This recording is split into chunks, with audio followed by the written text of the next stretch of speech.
Bismillahirrahmanirrahim. Assalamualaikum warahmatullahi wabarakatuh. Selamat datang di Bakso Channel, YouTube-nya SMK Farmasi Bakti Kencana Soreang. Terima kasih bagi kalian yang sudah mengklik video ini. Terima kasih juga bagi kalian yang sudah mensubscribe Bakso Channel. Bagi teman-teman semuanya yang belum mensubscribe, silahkan ditunggu sampai sekarang subscribe-nya ya. Karena di YouTube sekolah ini kita akan meliput seputar sekolah kami SMK Farmasi Bakti Kencana Soreang beserta kegiatan-kegiatannya dan juga materi-materi pembelajaran baik farmasi ataupun keperawatan. Nah, untuk video kali ini kita akan membahas mengenai pengenalan jurnal beserta pengenalan alat-alat praktikum bagi kelas 10 farmasi. Nah, bagi kelas 10 farmasi ini adalah hal yang baru bagi seluruh siswa ya. Kenapa di sini kita harus bisa mengenal berbagai macam peralatan. Salah satunya kita harus menyiapkan dulu jurnal. Jurnalnya seperti ini ya. Nanti siswa-siswi harus bikin di jurnal seperti ini, buku yang tebal seperti ini ya, buku yang tebal seperti ini, dan jangan lupa nanti dikasih sampul ya, dikasih sampul, nanti sampul warna ya, nanti sampul warnanya mungkin disesuaikan dengan nanti ketika pas pembelajaran daring. Terus jangan lupa dipakai sampul plastik juga supaya tahan dari zat cair ya, karena kita nanti di laboratorium, di lab kita harus mengamankan jurnal kita ini karena ini modal kita buat nanti belajar di laboratorium. Nah, selanjutnya nanti juga bagi anak-anak kelas 10 nanti akan dikasih namanya toolkit. Toolkit ini adalah peralatan-peralatan dasar yang harus dibawa oleh siswa-siswi semuanya bagi kelas 10 farmasi ya. Ketika mau jadwal praktikum, nanti toolkit ini wajib dibawa karena nanti kalian akan berpengaruh sekali kalau misalkan tidak bawa toolkit ya. Apa saja isinya nanti kita bahas satu-satu. Nah, toolkit ini sudah termasuk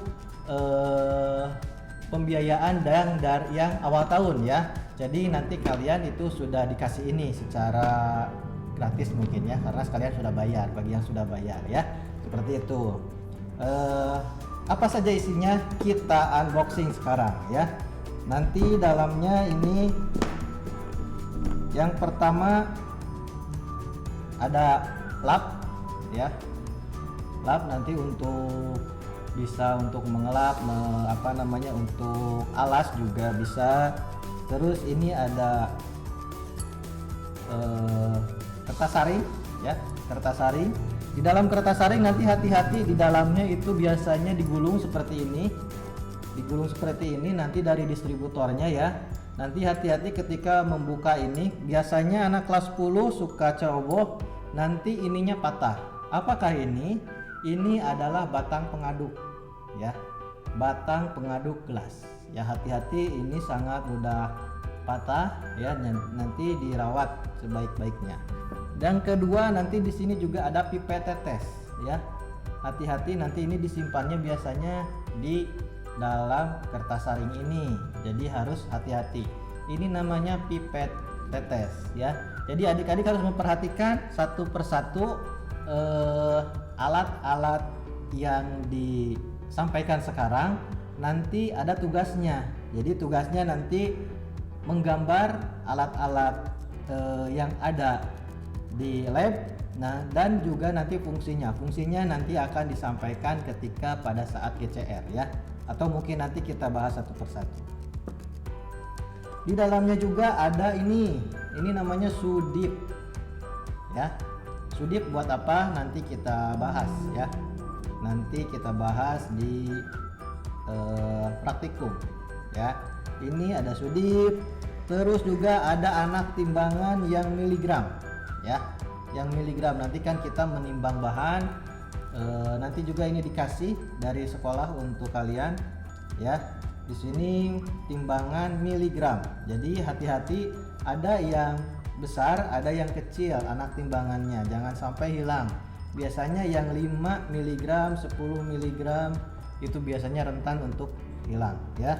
Jadi harus dijaga hati-hati. Terus selanjutnya ini ada sekatnya ya, sekat di toolkitnya. Terus di dalamnya juga ini ada kemasan buat talak ya, buat talak.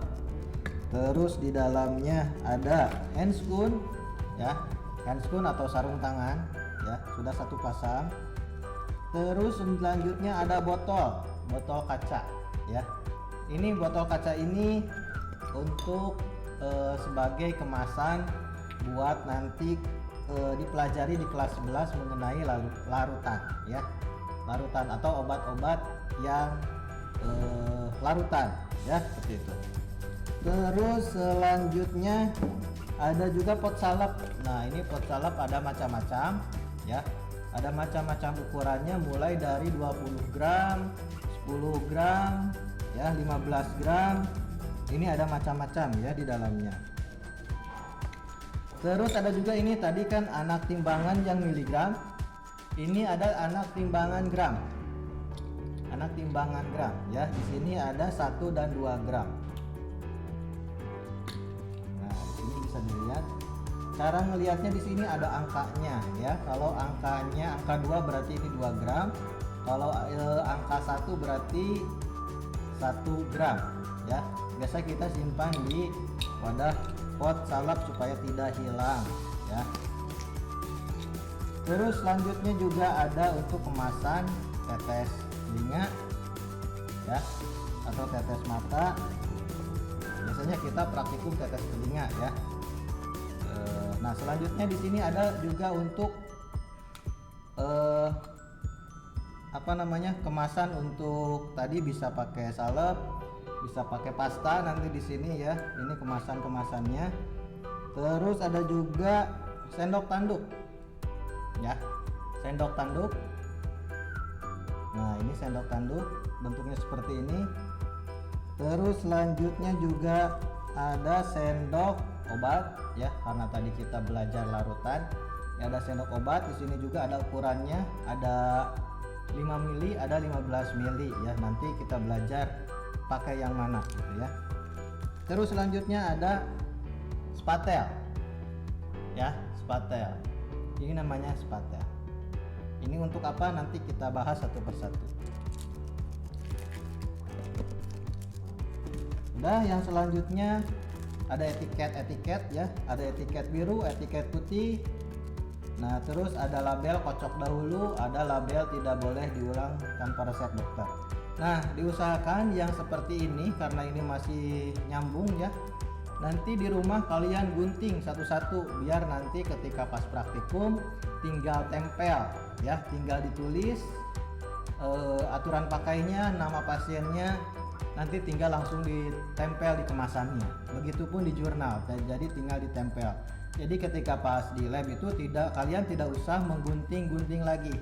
Jadi langsung ditempel ya. Dan juga ada apa ini teh? Klip obat. Ya. Obat. Nah, ada juga 1-2 lagi. Ini ada kertas perkamen ya. Ini ada kertas perkamen. Nanti di fungsinya nanti dikasih tahu lagi. Dan juga ini biasanya untuk pemberat tambahan ya, nanti untuk mensetarakan timbangan. Nanti cara menyetarakan timbangan sebenarnya sudah ada di YouTube Bakso Channel ya, tinggal dicek aja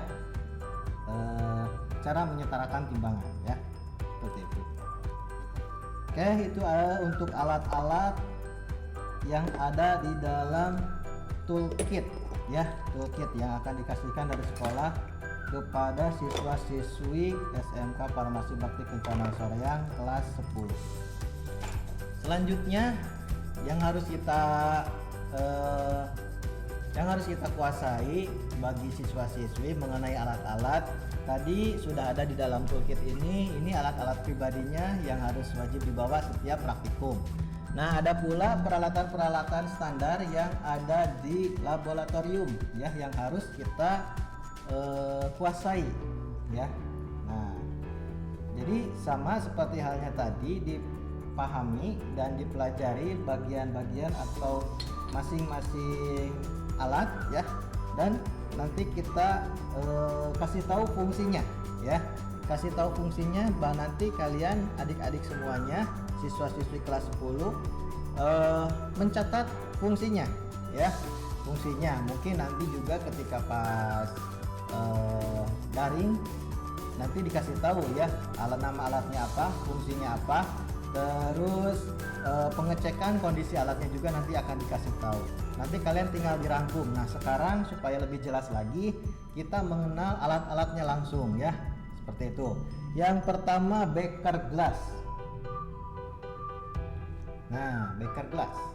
Beaker glass bentuknya seperti ini ya. Fungsinya ini untuk menampung atau wadah bahan cair dan mengambil bahan cair. Jadi adik-adik nanti ketika di lab, kalau menampung bahan cair atau mau ngambil bahan-bahan cair, pakainya dengan beaker glass. Nah, di sini juga beaker glass ada ukurannya ya. Ini kebetulan yang 250 mili. Ya, ada berbagai ukurannya di sini. Mungkin bisa dilihat di zoom di sini, nanti bisa kelihatan ya. Seperti itu. Ini macam-macam nanti beaker glassnya, ada yang besar, ada yang kecil, ada yang sedang gitu ya. Gimana ukurannya masing-masing ya. Ini namanya beaker glass. Selanjutnya Erlenmeyer. Erlenmeyer yang seperti ini ya. Erlenmeyer mungkin bagi adik-adik dulu pernah lihat wadah yang seperti ini namanya Erlenmeyer ya. Kalau yang dari tanah itu kendi ya, dari tanah. Ini dari kaca ya, Erlenmeyer. Nah, ini fungsinya untuk apa? Ini untuk mencampur atau melarutkan bahan padat dengan suatu pelarut ya. Jadi contoh misalkan kalian kalau di rumah kan untuk melarutkan teh manis atau melarutkan gula ya. Jadi dimasukkan gulanya, terus dimasukkan pelarutnya ya, air gitu, karena pelarut gula adalah air ya. Jadi dilarutkan. Nah, kalau di sini juga sistemnya sama seperti itu, cuman kita dengan bahan-bahan kimia ya. Jadi zatnya apa dimasukkan, langsung cairan atau pelarutnya dimasukkan, nanti digoyang begini ya, digoyang, dikocok, nanti larut sendiri gitu ya. Ini namanya Erlenmeyer. Selanjutnya sendok tanduk. Nah, tadi kan sudah dibahas, sudah diperlihatkan tadi sebagian. Nah, sekarang ini sendok tanduk yang seperti ini bentuknya. Yang ujung sini itu seperti sendok, dan yang ujung sini itu seperti singkup ya, seperti ini, lurus. Nah, ini fungsinya untuk mengambil bahan padat ya, mengambil bahan padat ya, seperti serbuk dan yang lainnya, atau tablet dan juga kapsul ya. Jadi ngambil tablet pakai ini, jangan langsung pakai tangan, nanti kan terkontaminasi atau kotor. Jadi pakainya pakai sendok tanduk ya, seperti ini. Oke, selanjutnya ada sendok logam. Nah, sendok logam ini atau spatel, sama seperti sendok tanduk. Kalau ini terbuatnya dari logam ya, atau spatel.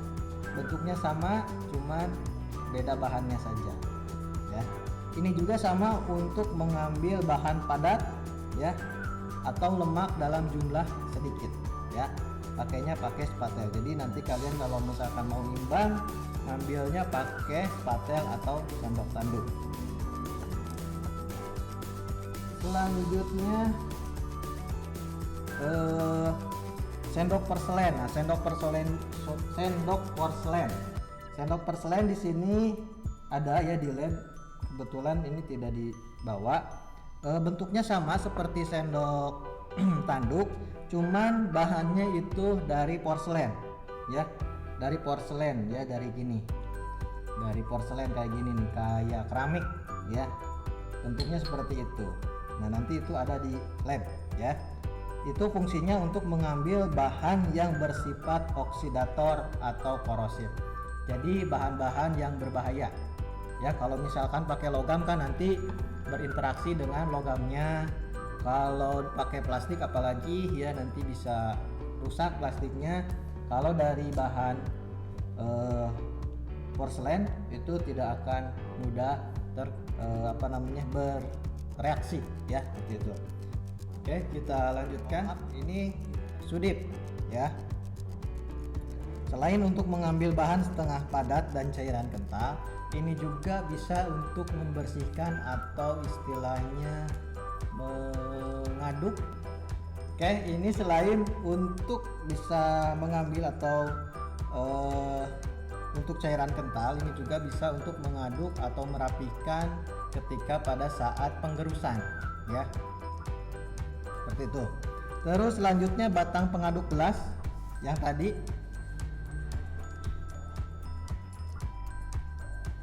Batang pengaduk gelas nih yang tadi, jadi yang ininya ada lancip, yang ininya sama batang pengaduk gelas. Ini untuk mengaduk dan mencampur bahan dalam suatu cawan porselen, beker gelas, dan bejana infus.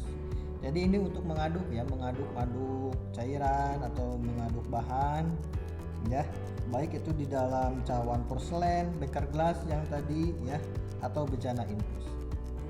Selanjutnya cawan porselen. Cawan porselen seperti ini bentuknya. Cawan porselen seperti ini, seperti mangkok.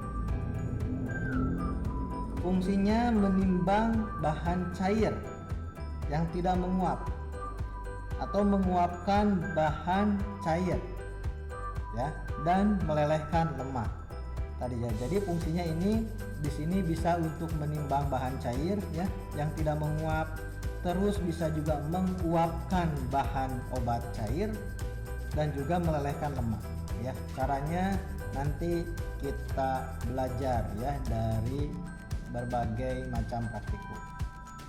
Selanjutnya botol timbang kita tidak usah. Terus lampu spiritus. Nah, lampu spiritus seperti ini. Jadi di dalamnya di sini biasanya diisi spiritus, karena ini jarang dipakai atau tidak dipakai untuk spiritus yang ini, jadi tidak diisi spiritusnya ya. Jadi kalau yang ada di lab itu sudah ada spiritusnya di sini ya. Jadi nanti ini biasanya dinyalakan ya, kayak lilin atau kayak obor ya, lampu spiritus. Nah, ini fungsinya untuk apa? Ini sumber api bebas untuk memanaskan bahan. Biasanya yang praktikum bakteri ya, itu biasanya kan harus steril, jadi biasanya pakai sumber api ya, sumber api. Selanjutnya gelas ukur. Nah, gelas ukur yang ini namanya juga gelas ukur, berarti untuk mengukur volume larutan. Gelas ukur juga ada beberapa macam besarnya berbagai macam gitu ya. Ini ada yang 50 mili, ada yang 10 mili, ada yang 5 mili, ada yang 100 mili. Nah, kebetulan ini yang jadi contoh itu yang 50 mili ya, sebesar ini. Selanjutnya mortir dan stemper. Mortir dan stemper itu harus satu pasang ya, harus berpasangan. Nah, ini fungsinya untuk menggerus atau menghaluskan atau mencampur dan melarutkan bahan sampai homogen. Jadi biasanya kan kalau obat-obatan racikan itu biasa dari berbagai macam obat, tidak hanya satu obat saja. Ada berbagai macam obat, nanti kita campurkan, masukkan ke sini sesuai prosedur yang dilakukan. Nanti kita akan mencampurnya di sini, mengaduk, melarutkan, dan mencampurnya sampai homogen. Homogen itu tercampur rata ya, sampai homogen. Setelah homogen nanti baru disiapkan ke tahap selanjutnya, dikemas ya. Terus selanjutnya kaca arloji.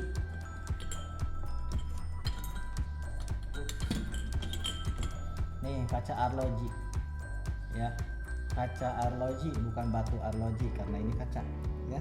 Kaca arloji di sini untuk menimbang bahan cair, umumnya kental dan bersifat oksidator ya. Jadi ini untuk menimbang bahan cair juga ya, sama seperti cawan porselen ini ya, sama.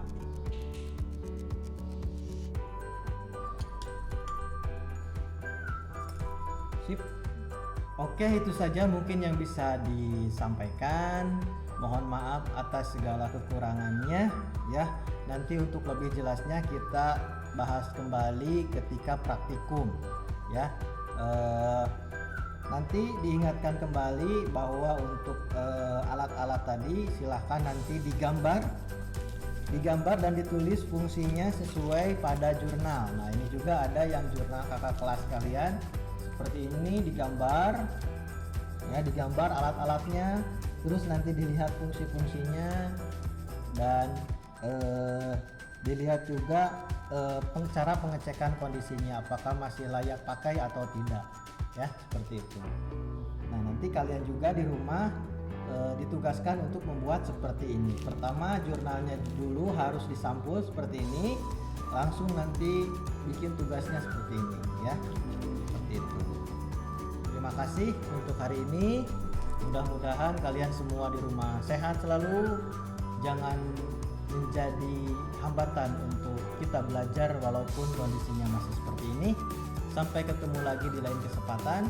Jangan lupa di subscribe, di like, dan di share video ini kepada teman-teman yang lain. Silahkan sekolah yang lain juga kalau memerlukan materi, materinya sama, silahkan sama saja materinya ya. Mudah-mudahan video ini bermanfaat buat kita semua. Selanjutnya terima kasih, sampai ketemu lagi di lain kesempatan. Wassalamualaikum warahmatullahi wabarakatuh.